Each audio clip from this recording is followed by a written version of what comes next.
एक बार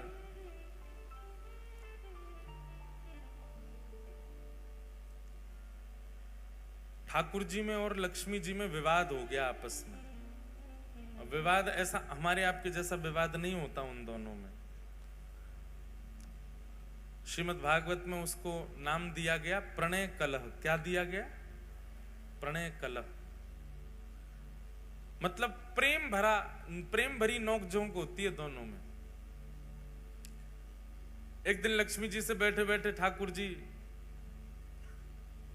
कुछ चर्चा कर रहे थे और चर्चा होते होते अपने आप लक्ष्मी जी बोले नाथ, भले ही आप जगन्नाथ हो, पूरा विश्व आपको वंदन करता है, पूजता है, आदि आदि सब बातें हैं, पर हमारी महिमा अलग ही है। अगर हमारी महिमा प्रकाशित हो जाए तो आपकी महिमा कम हो जाएगी। लक्ष्मी जी बोलती हैं ठाकुर जी से, बहुत ध्यानपूर्वक सुनिएगा। हमारी महिमा यदि प्रकाशित हो जाए तो व्यक्ति आपकी महिमा भूल जाएगा उतनी देर के लिए।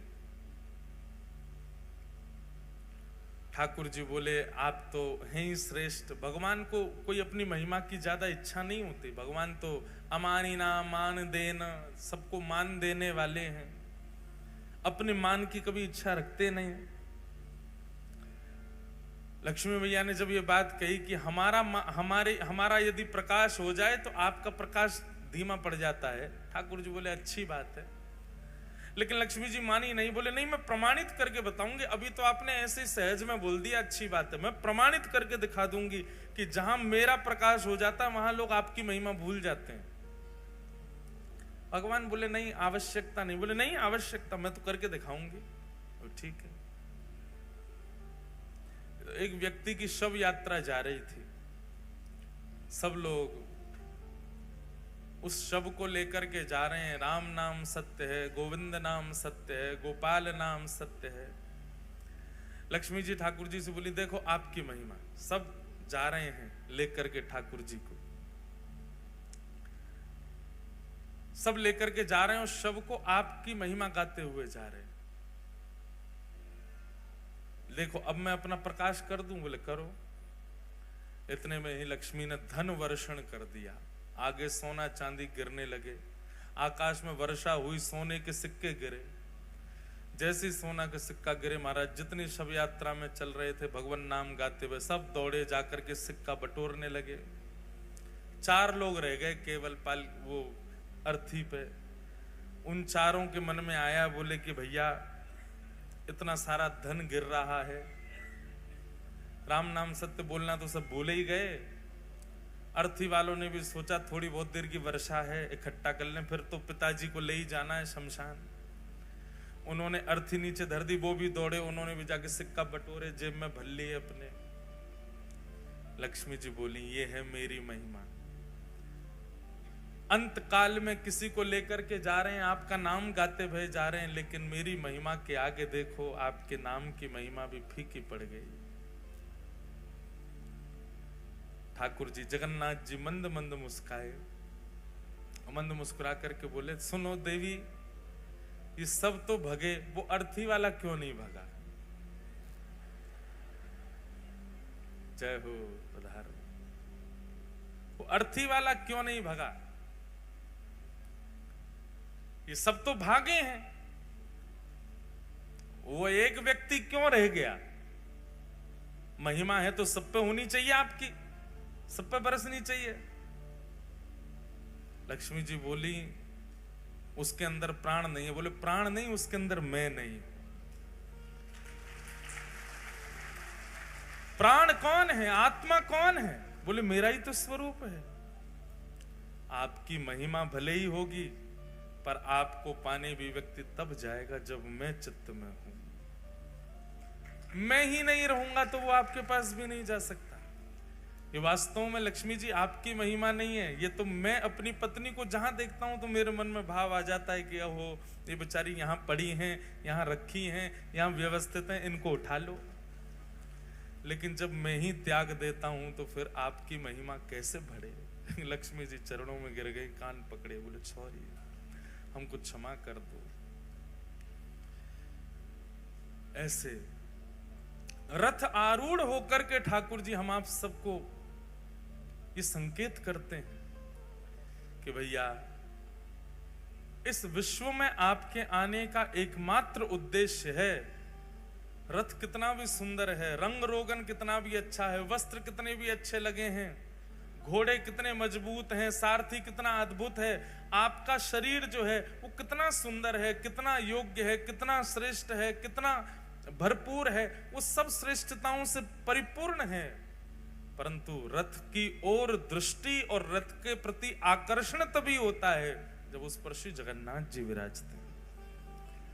बोले तुम्हारे माथे पर जिस दिन उर्ध्वपुंड विराजमान हो जाएगा, जिस दिन कंठ में कंठी माला तुलसी की विद्यमान हो जाएगी, हाथ में नाम जप माला आ जाएगी और मुख पर निताई गौर हरि बोल, निताई गौर राधे श्याम जपो हरे कृष्ण हरे राम, जब मेरा नाम संकीर्तन होगा तभी तुम्हारी महिमा है।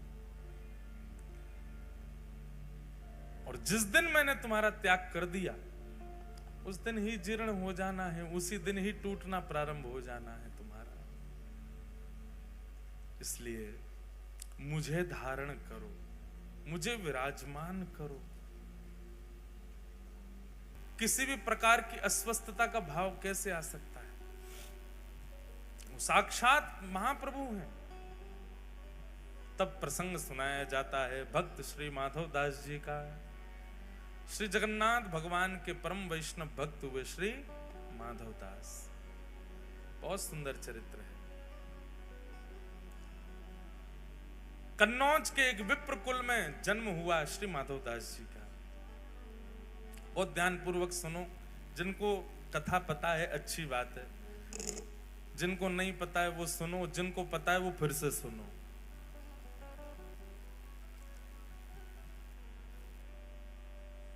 मार्ग दे दो भैया, माताएं बहनें जा रही हैं, सब लोग इधर देखो, कथा सुनो।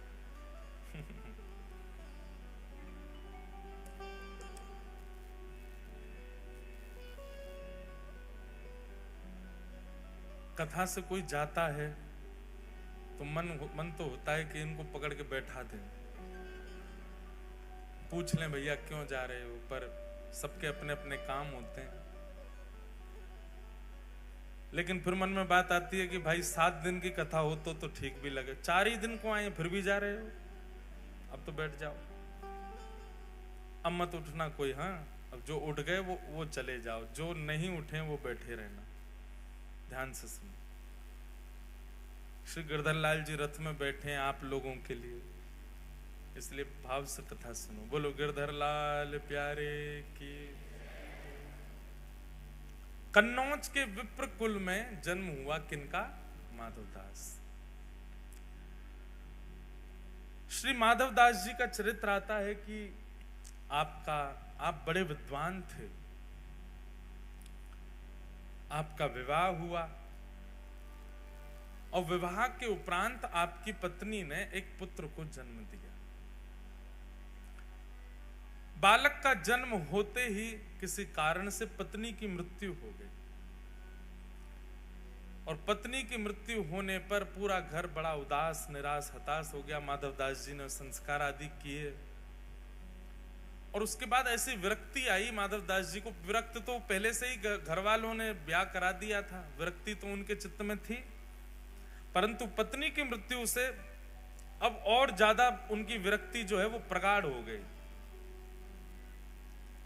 उन्होंने मन में विचार कर लिया कि अब सब तज हरि भज, सब छोड़ छाड़ के ठाकुर जी को भजेंगे।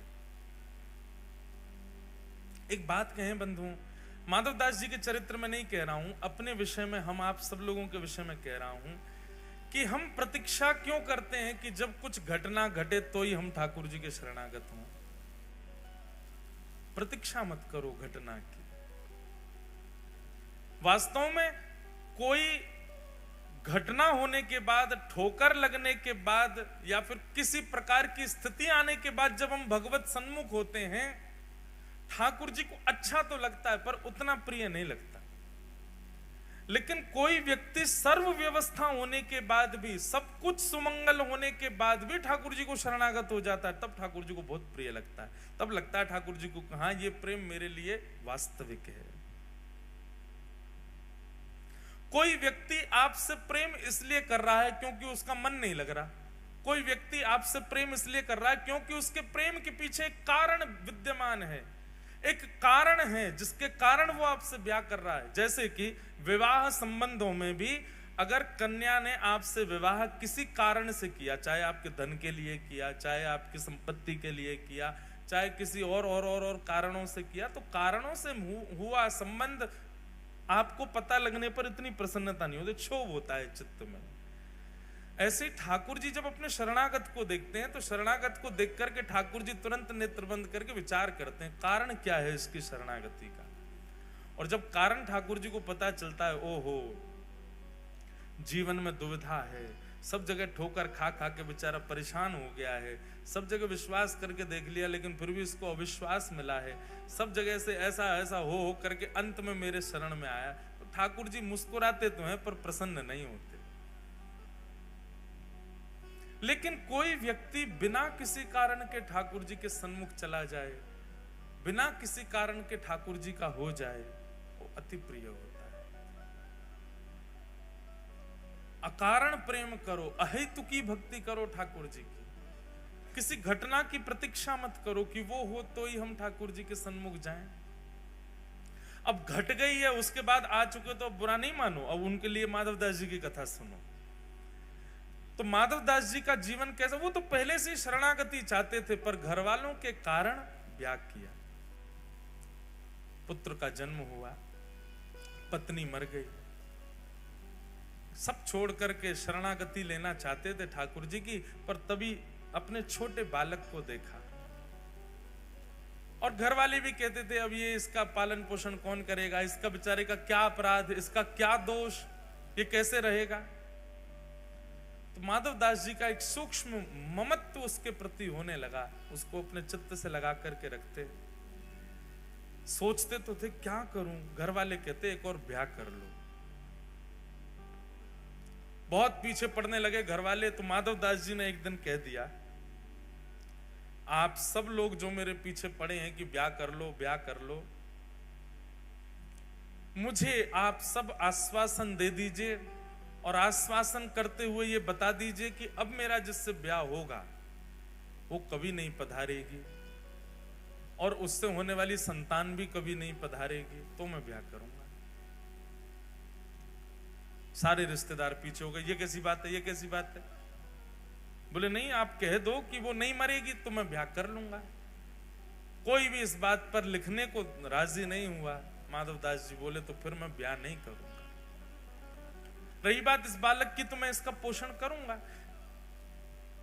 माधवदास जी उस बालक को लिए घूमते रहते। एक दिन एक बगीचा में आप बैठे थे, बालक गोद में था, मन में सोच रहे थे कि और कोई उपाय नहीं है क्या ब्याह के अलावा इस बालक के पोषण का, जिससे मैं शरणागति ग्रहण कर लूं। ये चिंतन उनका चलता ही रहता था। तभी आपने क्या देखा, सामने वृक्ष पर एक घोंसला है, उस घोंसले में से एक चिड़िया का एक अंडा छोटा सा जोर से हवा चलने पर नीचे गिरा, और जैसे ही वो नीचे गिरा माधवदास जी उसको देख रहे थे। माधवदास जी उठ करके उसको बचाना चाहते थे, पर तभी क्या देखा, नीचे सूखे पत्तों का ढेर था और वो अंडा आकर के उस पर गिरा और बच गया। कोई उसकी दुविधा नहीं हुई। थोड़ी धमक लगने पर अंडा फूट गया, उसमें से बालक बाहर आ गया। वहीं के कीड़े मकोड़े जो थे उनको चुग करके पाने लगा। माधवदास जी के मन में बात आई, बोले हम बेफिजूली की चिंता करते हैं कि इसको कौन पालेगा, इसको कौन रखेगा, इसको कौन संभालेगा। सबका रक्षक जगन्नाथ है तो वो सबको संभालता है। मैं तो दौड़ा था कि मैं अंडा पकड़ दूं, लेकिन नीचे ठाकुर जी ने पहले ही किसी के द्वारा पत्तों का ढेर रखवा रखा है, उस पर गिर करके वो बालक बच गया और उसके बाहर आते ही उसको प्रसाद भी मिल गया, उसको अपना भोजन पेट भरने के लिए सामग्री भी मिल गई। ना तो इसकी माँ इसके पास है, ना इसके पिता इसके पास है, इसका पालन भी तो हो रहा है, कौन कर रहा है? बोले जगन्नाथ कर रहा है। मैं क्यों चिंता करता हूं अपने बालक की?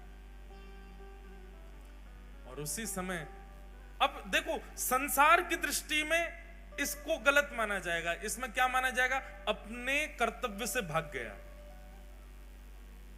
पर वैष्णव दृष्टि में जब विश्वास प्रगाढ़ हो जाता है ना, तो व्यक्ति सब त्याग ही देता है। फिर चाहे पत्नी हो, बच्चे हो, परिवार हो, कोई भी हो। हम आपको आज्ञा नहीं दे रहे हैं या आपको प्रोत्साहित नहीं कर रहे सब त्यागने को। जिस दिन चित्त में प्रगाढ़ भक्ति प्रकट होगी, आपको कोई बोलेगा नहीं त्याग करो, आप अपने आप छोड़ दोगे सबको। इसीलिए हम बार बार कथा में कहते हैं, ज्यादा कथा मत सुनो, ज्यादा बार बार मत सुनो। क्यों? क्योंकि त्याग की स्थिति बहुत बढ़ जाएगी। अभी युवा बहुत आते हैं कथाओं में, और उन युवाओं की स्थिति ऐसी होती जा रही है। जलंधर में अभी हाल देखते आप, वहां बालक ऐसे हो गए कि वो अब संगे ही भगने को तैयार हैं। जहां कथा हो वहीं चल देंगे, जहां आप जाओगे वहीं चल देंगे। ये प्रारंभिक त्याग, दो प्रकार के त्याग आते हैं। एक प्रारंभिक त्याग जो होता है, उसमें भी सब छोड़ने का मन होता है, पर उस समय रुकना चाहिए। वो नया नया त्याग है, और नए नए त्याग में छोड़ने का मन होता ही है। कुछ समय प्रतीक्षा करो तो फिर समझ में आता है कि अभी त्याग वास्तविक आया नहीं है। लेकिन जो बाद का त्याग आता है, जिसमें पूर्ण शरणागति ठाकुर जी के प्रति आपको दृष्टिगोचर होने लग जाती है, वो त्याग उचित है। उसमें आपको चाहे कितना भी ज्ञान दे दिया जाए, कितना भी बता दिया जाए, आपके चित्त में एक विश्वास प्रकट हो चुका है कि नहीं, मेरे तो सर्वस्व राधा रमण हैं, मेरे तो सर्वस्व राधा वल्लभ हैं, मेरे तो सर्वस्व बांके बिहारी हैं। उस समय किसी की भी बात, किसी भी गुरु की आज्ञा, किसी भी माता पिता की आज्ञा, किसी भी परिवार के बंधन, वो सब आपको दिखेंगे नहीं, आपको केवल ठाकुर जी दिखेंगे। तब समझो कि अब ये विश्वास पूर्व शरणागति वाला वैराग्य है। उस समय आप नहीं रुकोगे, फिर आप चले ही जाओगे। और ये सबके चित्त में नहीं आता। जिसको ठाकुर जी स्वीकार करते हैं, उसी के चित्त में ऐसा वैराग्य आता है। माधवदास जी के चित्त में आ चुका था। अपने पुत्र को परिवार के हवाले छोड़ करके श्री माधवदास जी जगन्नाथपुरी चले गए, और महाप्रभु श्री जगन्नाथ जी की शरण ग्रहण। श्री हरदास जी गा रहे हैं, ठाकुर जी सामने बैठ के वंशी बजा रहे हैं। हमारे संग करते हैं हमारे ठाकुर जी ऐसा? इसलिए रसिक जनों के पद जरूर सुनाया करो। और लोग पूछते हैं कहाँ मिलेंगे, ढूंढो, कुछ तो करो, मेहनत करो, परिश्रम करके लाओ। अष्ट सखाओं के पद लाओ, स्वामी श्री हरदास जी के पद लाओ, हितरवंश महाप्रभु, सेवक जी महाराज आदि के सबके पद लाओ। इन पदों को सुनाओ, जयदेव महाप्रभु का गीत गोविंद सुनाओ। माधवदास जी जगन्नाथपुरी आ गए। माधवदास जी का एक नियम था, बहुत ध्यानपूर्वक सुनना। माधवदास जी जब जगन्नाथपुरी गए तो 3 दिन तक महाप्रभु जगन्नाथ जी को उन्होंने दर्शन नहीं किया। जगन्नाथपुरी पहुंचे, पहुंचते ही जगन्नाथ जी का श्री मंदिर देख करके रोने लगे, और रोते रोते समुद्र के किनारे बैठ गए, और जाकर के अपने आप को कोसते हुए रुदन करने लगे। किसी ने पूछा माधवदास जी ने दर्शन क्यों नहीं किया? बोले माधवदास जी अपने मन में विचार करने में 21 वर्ष का हो गया, अपने 21 वर्ष मैंने विषय भोग में व्यतीत कर दिए, जगन्नाथ जी की शरण में पहले क्यों नहीं आया। इस उदासी से बैठे जगन्नाथ वहां समुद्र के तट पर जाके, और अपने आप को दंड दे रहे हैं।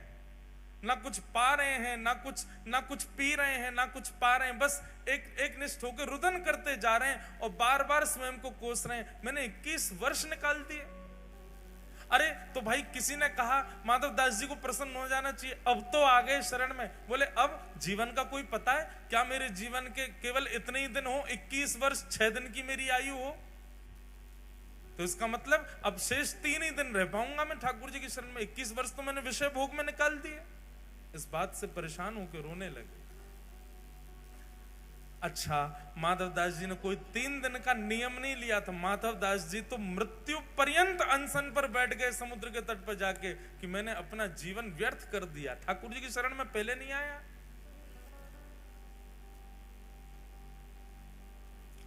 तीन दिन बाद महाप्रभु जगन्नाथ जी ब्रह्म वेदी पर बैठे हैं, महाप्रसाद सामने रखा है, लक्ष्मी मैया हाथ जोड़ करके खड़ी हैं, ठाकुर जी से कह रही हैं नाथ भोग आरोग। जगन्नाथ प्रभु कह रहे हैं देवी इच्छा नहीं हो रही। क्यों? आप तो जगन्नाथ हो, आप तो प्रसाद देखते ही महाराज हाथ लंबे कर लेते हो, दूर दूर से पाने लग जाते हो, और आज आपको इच्छा नहीं हो रही, क्या बात है? महाप्रभु जी कहते हैं एक मेरा भक्त सब छोड़ के आ गया, सब त्याग करके आया, त्याग करके मेरे शरण में आया है, लेकिन इस बात की ग्लानि में बैठा है कि इतने वर्ष मैंने क्यों संसार में विषय भोग भोगे। और वो भूखा प्यासा 3 दिन से पुरी में समुद्र के तट पर बैठा है,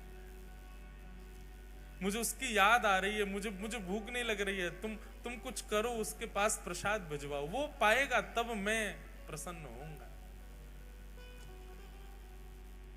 लक्ष्मी जी ने स्वर्ण के थाल में महाप्रसाद को, जबकि थाल में कभी महाप्रसाद नहीं पाया जाता। थाल में प्रसाद केवल ठाकुर जी पा सकते हैं जगन्नाथपुरी में, बाकी सबको तो पत्रों में पाना पड़ता है, मट्टी के बर्तन में पाना पड़ता है, थाल में कोई प्रसाद नहीं पाता। लेकिन सन्मुख का थाल जिसमें महाप्रभु जगन्नाथ भोग लगाते हैं, वही थाल जगन्नाथ जी के अधुरामृत से युक्त थाल एक बालक का रूप धारण करके माधवदास जी के पास ले जाया गया, और माधवदास जी के पास रख करके कहा, बोले कि आप ही माधवदास हैं? स्वर सुनकर के बोले हाँ जी मैं ही हूं। बोले श्री ठाकुर जी ने आपके लिए प्रसाद भेजा है मंदिर से, पा लीजिए। माधवदास जी तो महाराज प्रसाद देखने में व्यस्त हो गए, बालक अंतर ध्यान हो गया, प्रसाद देख करके इतने प्रसन्न हो गए, बोले ठाकुर जी ने प्रसाद भेजा, तुरंत प्रसाद पा लिया। प्रातः काल होते ही मंदिर में थाल नहीं मिला, सब जगह हाहाकार मच गई, पुजारियों पर प्रश्न चिन्ह उठाने लगे। गजपति महाराज ने पुजारियों को खड़ा किया, थाल कहां गया ठाकुर जी का? सब बोले हमने तो भीतर ही पधराया, पता नहीं कहां गया। ठाकुर जी ने गजपति राजा को स्वप्न आदेश दिया, बोले चिंता नहीं करो, समुद्र के तट पर माधवदास नाम के भक्त हैं, उनके पास ही वो थाल में नहीं भिजवाया था, क्योंकि वो 3 दिन से अनशन पर बैठे थे। ये खबर सुनते ही सब पुजारियों सहित गजपति राजा गए और समुद्र तट पर देखा माधवदास जी बैठे प्रसन्न मुद्रा में, स्वर्ण का थाल रखा है, प्रसाद पा चुके। सबने जाके दंडवत किया और कहा महाराज आप दर्शन के लिए चलो। समस्त पुजारी और गजपति राजा माधवदास जी को लेकर के मंदिर में जैसे ही गए, मंदिर में माधवदास जी के प्रवेश करते ही ब्रह्मवेदी पर बैठे श्री जगन्नाथ झूमने लगे, ऐसे आनंदित होने लगे माधवदास को देख के।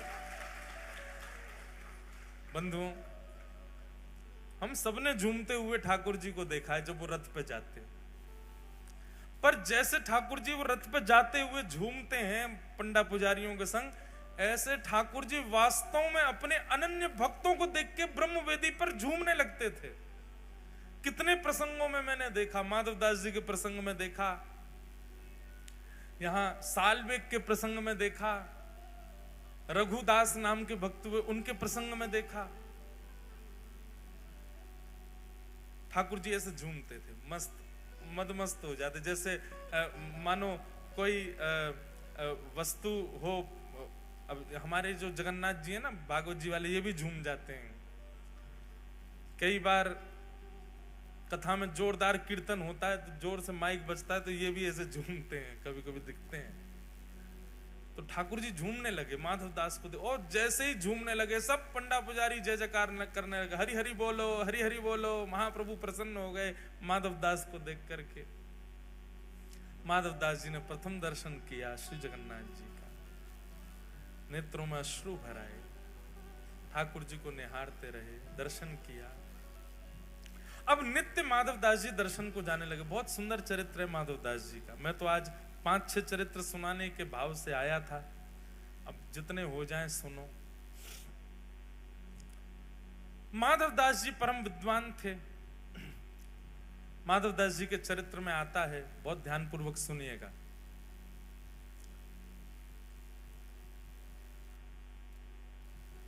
एक परम विद्वान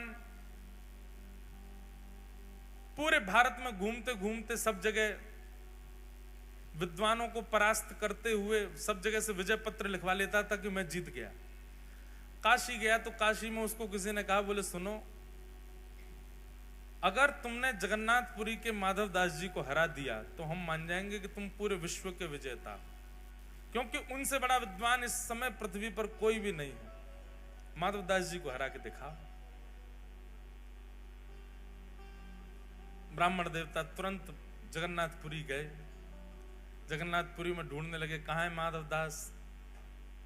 किसी ने बताया वो कुटिया है माधवदास की। पहुंच गए, माधवदास जी को जाके कहा, हम अपना परिचय दिया, अपने विजय पत्र दिखाने लगे दुनिया भर के, मैं यहाँ से जीत करके आया हूं। अब मुझे किसी ने कहा है आपको हरा दूंगा तो मैं विश्व विजेता माना जाऊंगा। माधवदास जी बोले, ये सब हमको करने की इच्छा नहीं, हम विद्वान इसलिए नहीं बने कि सबको अपनी विद्वत्ता का प्रमाण दें। अच्छा, एक बात है, वैष्णव, बहुत ध्यानपूर्वक सुनिएगा, वैष्णव यदि गुणवान होगा तो अपने गुण को छुपाएगा। जो गुण प्रकाशित करता हो, समझना उसकी भक्ति अभी कमजोर है। बहुत ध्यानपूर्वक सुनिए। जो ठाकुर जी का स्वीकार किया गया वैष्णव होगा, वो अपनी कला को, अपने गुण को, अपने स्वरूप को, अपनी श्रेष्ठताओं को छुपाएगा। ये तो संसारी व्यक्ति का लक्षण होता है कि बात बात पर दिखाना कि मुझ पर धन कितना, बात बात पर बताना कि मुझ में गुण कितने, बात बात पर प्रकाशित करना कि मुझ में कलाएं कितनी। ये भक्त का स्वरूप थोड़ी होता है। भक्त तो गोपनीय रखता है अपने स्वभाव, स्वरूप और अपनी योग्यताओं को। इसलिए हमारी प्रार्थना विशेष रूप से उन लोगों से जो ऊर्ध्वपुंड धारण करते हैं और गले में कंठी पहनते हैं। आप वैष्णव चिन्ह अंकित हो गए हो, अब तो गोपनीय हो जाओ। क्योंकि आप जब मुझसे कक्ष में मिलने आओगे तो नहीं कहूंगा, मैं ये बात मंच से ही कह सकता हूं कि आपको अपना गुण नहीं बताना चाहिए, अपना स्वरूप प्रकाशित मत करो कि आप कितने योग्य हो। वैष्णव का इस स्वरूप नहीं होता। वृंदावन में एक संत रहते थे, बहुत ध्यानपूर्वक सुनना।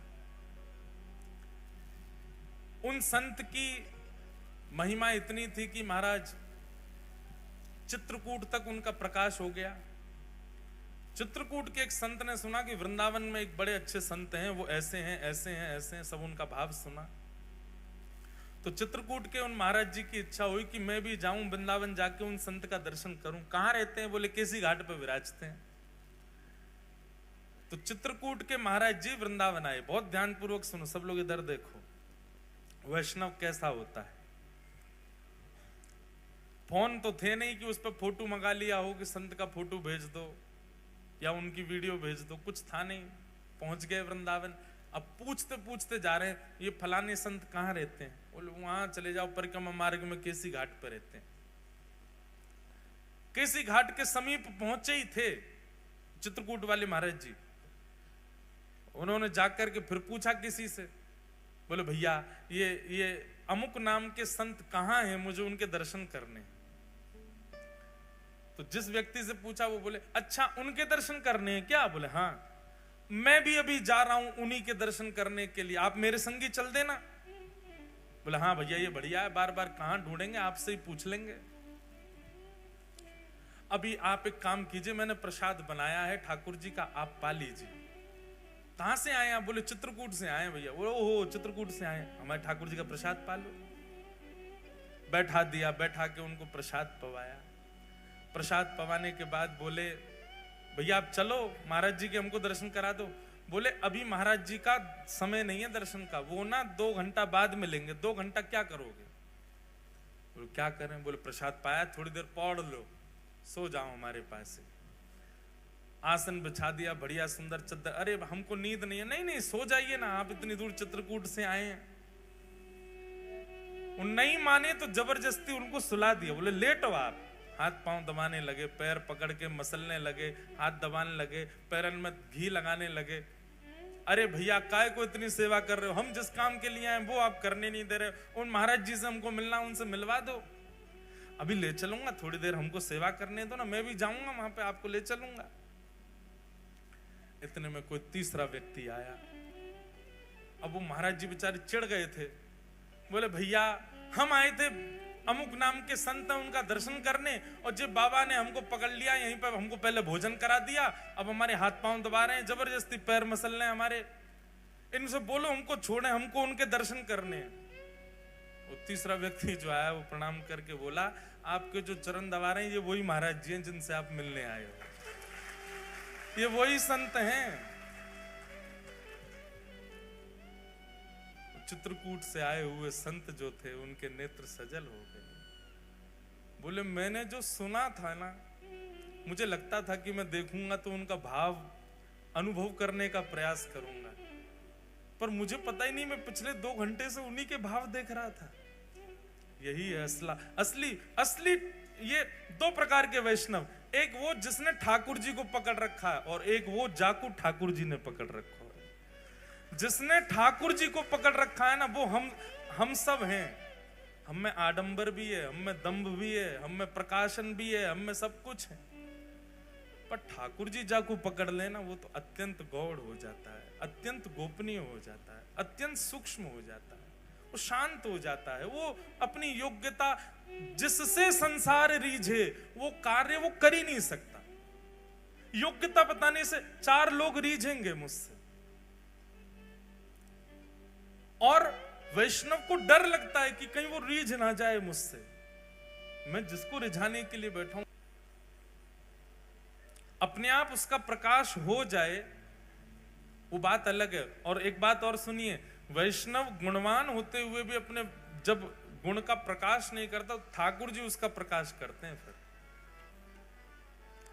माधवदास जी परम विद्वान, और एक विद्वान आकर के उनसे कहने लगा कि मुझसे शास्त्रार्थ करिए, आपको हरा करके आपसे विजय पत्र लिखवा करके लेके जाऊंगा तो काशी में मेरी बड़ी जय जयकार होगी। सब लोग इधर देखो, इधर देखो, ध्यान से सुनो। माधवदास जी ने कहा भैया ये शास्त्रार्थ करने के लिए विद्वान नहीं हुआ मैं, या शास्त्रार्थ करने के लिए अध्ययन नहीं किया मैंने। मुझे जो शास्त्रों से करना था वो मैं कर चुका, अब तो मैं भजन में लग चुका हूं, अब ये सब नहीं, मेरा विषय नहीं है। वो तो पीछे पड़ गया। बोले कि नहीं, आप मुझसे शास्त्रार्थ करो और मुझे विजय पत्र लिखवाना है। माधवदास जी बोले आप विजय पत्र ऐसे ही लिख लो, लाओ मुझे दो, मैं लिख देता हूं, क्या लिखना है। तो फिर वो बोलता जा रहा है, माधवदास जी लिख रहे हैं, क्या लिखना है। बोले लिखिए कि मैं जब आया, मेरा नाम लिखिए, अमुक नाम के ब्राह्मण जगन्नाथपुरी आए, इनका माधवदास जी ने बहुत स्वागत किया, माधवदास जी ने ऐसा किया, इस विषय पर शास्त्रार्थ हुआ। शास्त्रार्थ में 4 खाने चित हो गए माधवदास जी, और हार करके चरणों में प्रणाम करके अपनी हार स्वीकार की है। माधवदास जी ने लिख दिया, दिखा दिया, बोले देख लो, लिख दिया। हाँ, नीचे हस्ताक्षर कर दो, नीचे माधवदास ले जाओ भैया विजय पत्र, जिसको दिखाना दिखा दो, हमने तुमसे हार स्वीकार की। और वो व्यक्ति तो महाराज सीधा काशी पहुंचा। काशी में जाकर के विद्वानों से कहने लगा, लो तुम लोगों ने कहा था माधवदास को हरा के दिखाओ, हरा दिया मैंने उसको, माधवदास को हरा दिया तुमने। बोले 4 खाने चित हो गए, दंडौत करने लगे मेरे आगे, भीगी बिल्ली की तरह पीछे पीछे चल रहे थे। बोले आपसे ज्यादा विद्वान कौन। बोले विश्वास नहीं हो रहा। बोले लो पढ़ो विजय पत्र। विजय पत्र ब्राह्मण पढ़ने लगे। उसमें लिखा था कि अमुक नाम का ब्राह्मण माधवदास जी की कुटिया में आया, माधवदास जी ने उसका स्वागत किया, स्वागत के पश्चात इस विषय पर शास्त्रार्थ हुआ, और शास्त्रार्थ में माधवदास जी ने अमुक नाम के व्यक्ति को 4 खाने चित करके हरा दिया। अमुक नाम का व्यक्ति हार गया, और नीचे माधवदास जी के हस्ताक्षर। बोले क्या पढ़ रहे हो, क्या पढ़ रहे हो। माधवदास जी हारे हैं, मैं नहीं हारा। बोले इसमें लिखा है। उसने देखा तो उसमें वही लिखा था माधव दास जी से वो हार गया। अब तो सब काशी के ब्राह्मण उसकी निंदा करने लगे। बोले शर्म नहीं आती, झूठ बोलता है, कोरा झूठ बोलता है, तुझको क्या लगा हम विजय पत्र पढ़ेंगे नहीं, तो दूर से दिखा देगा हम मान जाएंगे? अरे नहीं नहीं, सच में माधव दास ने ऐसा ही लिखा था कि वो हार गया। बोले लिखा था मतलब शास्त्रार्थ हुआ था कि नहीं हुआ था? अरे नहीं, वो माधवदास कर नहीं रहा था शास्त्रार्थ। बोले मुझे करना नहीं, मैं विजय पत्र दे देता हूं। अब तो ब्राह्मणों को और झूठ पकड़ में आ गया। बोले इसने आते क्या कहा था कि मैं शास्त्रार्थ करके आया, चारों खाने चित करके आया। ब्राह्मणों ने कहा हम तेरी बात नहीं मानेंगे। बोला मैं फिर से जाऊंगा। बोले अब तेरे जाने से कुछ नहीं होगा, हमारा एक गुप्तचर और जाएगा तेरे साथ, और अब की बार तुम जाके माधव दास जी से शास्त्रार्थ करो, और शास्त्रार्थ करने के बाद जो हारेगा वो गधा पे बैठ करके, कालीत मुख पे पोत करके और पादुकाओं की चप्पल गले में धारण करके जगन्नाथपुरी में उसको घुमाना। हमारा गुप्तचर जब देख लेगा तब काशी में प्रमाणित होगा कि हाँ कौन जीता कौन हारा। बोला हाँ करवा लो। काशी के लोगों ने अपना गुप्तचर भेज दिया, ये दोबारा से गए। अब की बार जैसे ही माधव दास जी की कुटिया पे पहुंचे, माधव दास जी समुद्र स्नान करने के लिए गए हुए थे। ये आए, आकर के ढूंढने लगे कहाँ है माधव दास, कहाँ है माधव। इतने में ही श्री जगन्नाथ भगवान और बलराम जी छोटे छोटे बालक बन के आए। दो कथाएं हैं इसमें एक कथा तो यह है कि माधव दास जी का रूप धारण करके जगन्नाथ जी आ गए, और जगन्नाथ जी ने आकर के शास्त्रार्थ करके उसको हरा के गधे पे बैठा दिया। एक और कथा ऐसी आती है कि जगन्नाथ भगवान और श्री बलराम जी ये दो छोटे छोटे बटुक बालक बन के आ गए। बालक बन करके आए, आगे वो क्यों खटखटा रहे हो हमारे गुरु जी का दरवाजा? बोले कहाँ है माधव दास? जगन्नाथ जी बोले तमीज से बोलो, हमारे गुरु जी का नाम ऐसे बोलते हो? बहुत विद्वान है वो। बोले हम उसको शास्त्रार्थ में हराने आए हैं, और उसको हरा करके गधा पे बैठाएंगे, कालीत पोत करके पूरे जगन्नाथपुरी में घुमाएंगे। बलराम जी तो क्रोध में भर गए। बोले तू एक काम कर, तू हम तो शास्त्रार्थ कर ले पहले। ये छोटे छोटे बालक, तुमसे क्या शास्त्रार्थ करूंगा मैं? बोले तुम हमको हरा दो तो हम माधव दास जी को पास ले चलेंगे। ठाकुर जी से शास्त्रार्थ में कैसे जीते? बलराम जी और ठाकुर जी ने ऐसे शास्त्र सुनाए, महाराज वो हार गया। जैसे ही हार हुई तो बहुत सारे विद्यार्थी इकट्ठे हो गए थे, सब चिल्लाने लगे, बोलो गधा लाओ, इसको बैठाओ, हार गया। अब वो तो भागने लगा, बलराम जी ने पकड़ा उसको, बोले कहाँ जा रहे हो, बैठो गधा पे। ठाकुर जी गधा लेके आए, उस पर उसको बैठा दिया, मुख पे काली पोत करके, और बलराम जी और श्री जगन्नाथ भगवान ही गधा पे बैठा के उसको पूरे जगन्नाथपुरी में घुमाने लगे। गुप्तचर ने दूर से देख लिया। अब वो ब्राह्मण मुंह छुपाए, बोले इसको नहीं दिख जाऊं मैं, काशी में हल्ला करेगा। उसने तो देख ही लिया। इतने में ही माधव दास जी आए। माधव दास जी जैसे ही आए, माधव दास जी ने देखा बड़ी भीड़ बालकों की घूम रही है, और ये गधा पे कौन बैठा है। आगे जाकर के देखा तो वही ब्राह्मण था जो विजय पत्र लिखवा के ले गया था। माधव दास जी ने जैसे ही देखा तो नीचे देखा तो गधा के गले में रस्सी बांध के दो बालक, श्याम और गौर वर्ण के दो बालक घूम रहे हैं। माधव दास जी तो देखते ही समझ गए तो जगन्नाथ जी। जाकर के माधव दास जी बोले जय जय, क्या कर रहे हो? जगन्नाथ भगवान तो गधा वधा छोड़ के भाज गए वहां से, बलराम जी भी भाज गए, उसको ब्राह्मण को छोड़ दिया वहीं पे। माधव दास जी गए, उतारा उसको। अरे भैया ये आप क्या अपने गमछा से उसका मुख पहुंचा, ये गधा पे क्यों घूम रहे थे आप? बोलो भैया मुझे क्षमा कर दो, मैं तुमसे शास्त्रार्थ नहीं, तुम्हारे बच्चों ने हरा दिया मुझे, तुम्हारे विद्यार्थियों ने हरा दिया, मैं तुमसे क्या शास्त्रार्थ करूं। बहुत उदास हो गया था वो व्यक्ति, वो ब्राह्मण। माधव दास जी ने हृदय से लगाया, बोले अब अपनी उदासी छोड़ो और मैं तुमको एक रहस्य बताने वाला हूं, वो ध्यान से सुनो। बोले क्या? बोले जो बालक इतनी देर से तुम्हारे सामने बैठ के शास्त्र सुना रहे थे वो कोई बालक नहीं थे, साक्षात जगन्नाथ जी थे, साक्षात श्री बलभद्र जी थे। अरे भैया तुम्हारी विद्वत्ता रंग लाई, तुम्हारा बार बार जगन्नाथपुरी आना इतना भा गया ठाकुर जी को कि ठाकुर जी बालक का रूप धारण करके तुम्हारे सामने आ गए। और तुमको दर्शन देके गए। जगन्नाथ जी का अनुयायी बना दिया उस विद्वान को। उसकी विद्वत्ता का मूल सार्थकता क्या होनी चाहिए विद्वत्ता की? श्री ठाकुर जी के चरणारविंद, वो दिला दिए उसको। ऐसे श्री माधवदास।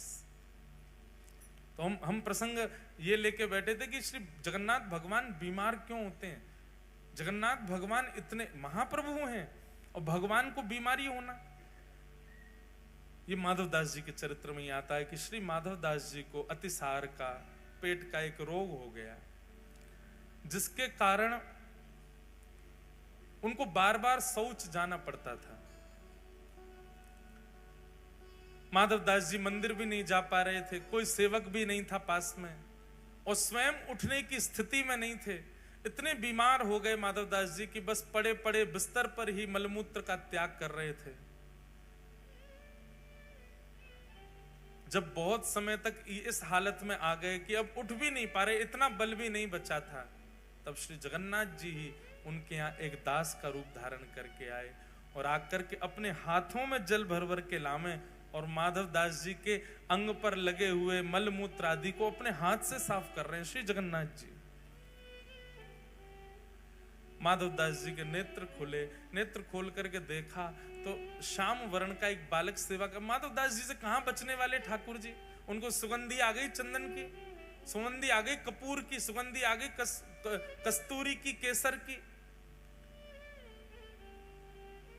ठाकुर जी के श्री अंग से विविध विविध सुगंधियां आती हैं। एक संत जन बता रहे, कभी ठाकुर जी यदि समीप आ गए तो उनकी सुगंधी से पहचाना जा सकता है।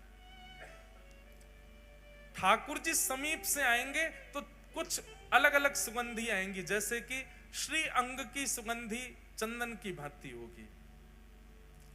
ठाकुर जी समीप आएंगे तो कस्तूरी की, अगर शीतकाल में ठाकुर जी मिलेंगे तो कस्तूरी की सुगंधी आएगी, ग्रीष्म काल में मिलेंगे तो चंदन की सुगंधी आएगी। ठाकुर जी यदि वर्षा आदि के मौसम में कभी सामान्य रूप से मिल जाएंगे तो केसर कपूर की मिश्रित सुगंध आएगी श्री ठाकुर जी में से। ठाकुर जी जब समीप आएंगे, चाहे छद्म भेष में ही आ जाएं, उस समय का जो वातावरण होगा ना, आपके मन की स्थिति सर्वगुण योग्य हो जाएगी। जो विचलनता है, जो व्याकुलता है, जो असमंजसता है, ये सब एक प्रकार से समाप्त हो जाएंगी। ठाकुर जी जब समीप आएंगे तो वातावरण इतना अनुकूल हो जाएगा कि मानो निद्रा जैसी आ गई हो, कोई सुला दे, बस आलस्य नहीं, अत्यंत शांति और सुख का अनुभव होगा ठाकुर जी समीप आ गए तो। ऐसे अनेक अनेक भाव हैं। माधवदास जी तो पहचान गए, बोले कि ये कोई बालक नहीं है, साक्षात जगन्नाथ है। हाथ पकड़ लिया, क्या कर रहे हो ठाकुर जी आप? मेरे मलमूत्र को क्यों धो रहे हो? मुझ पर पाप क्यों चढ़ा रहे हो? भगवान कहते हैं, माधव, जब वैष्णव मेरे लिए परिवार का त्याग कर सकता है, वैष्णव मेरे लिए अपने पुत्र का त्याग कर सकता है, वैष्णव अपने लिए, मेरे लिए अपनी सब सुख समृद्धियों का त्याग कर देता है, विषय भोगों का त्याग कर देता है, अपनी युवावस्था का त्याग कर देता है, यौवन का त्याग कर देता है, तो मैं अपने वैष्णव के लिए भगवत बुद्धि का त्याग नहीं कर सकता? वास्तव में जो वैष्णव मेरे लिए इतना त्याग करता है, वो फिर अपनी सेवा या अपनी क्रिया स्वयं थोड़ी करता है, मैं ही सेवा करता हूं, मैं ही क्रिया करवाता हूं।